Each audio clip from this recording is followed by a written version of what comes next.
m'appelle Dorian McDermott et c'est une autre édition du calendrier économique. Jetons un coup d'œil aux publications les plus importantes prévues pour vendredi le 7 novembre.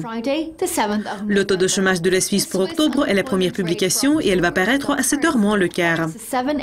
Le taux de chômage désaisonnalisé reste inchangé depuis juin 2013. Deux publications sur l'économie allemande en septembre vont paraître à 7h, y compris la balance commerciale. L'excédent commercial s'est rétréci en août, comme les exportations ont chuté d'un considérable 5,8%.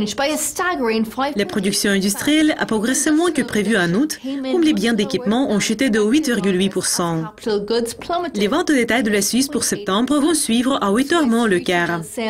En août, les ventes ont surpris à la hausse, ayant enregistré une baisse annuelle de 0,3% au cours du mois précédent. La balance commerciale du Royaume-Uni pour septembre sera disponible à 9h30. Le déficit commercial s'est rétréci en août, comme les importations ont chuté plus vite que les exportations. Le gouverneur de la Banque d'Angleterre, Mark Carney, va faire un discours bien surveillé à 10h15. Le gouverneur Carney va participer à une discussion d'experts lors du colloque international de la Banque de France à Paris. Le rapport sur l'emploi des États-Unis pour octobre, qui est bien attendu, est prévu pour 13h30 GMT. En septembre, le rapport s'est renforcé plus que prévu, comme le taux de chômage a chuté jusqu'à son plus bas sur 6 ans.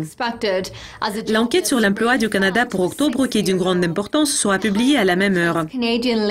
L'économie canadienne a ajouté plus d'emplois que prévu en septembre et la plupart d'entre eux étaient ceux à temps plein. Et la dernière publication va paraître à 8h du soir et c'est celle du crédit à la consommation des États-Unis pour septembre. Le crédit a continué à progresser en août, mais à un rythme beaucoup plus lent qu'un gain de 21,6 milliards enregistré au cours du mois précédent. C'est tout pour le calendrier économique de vendredi. Revenez pour voir notre prochaine révision des publications les plus importantes prévues pour lundi. Au revoir.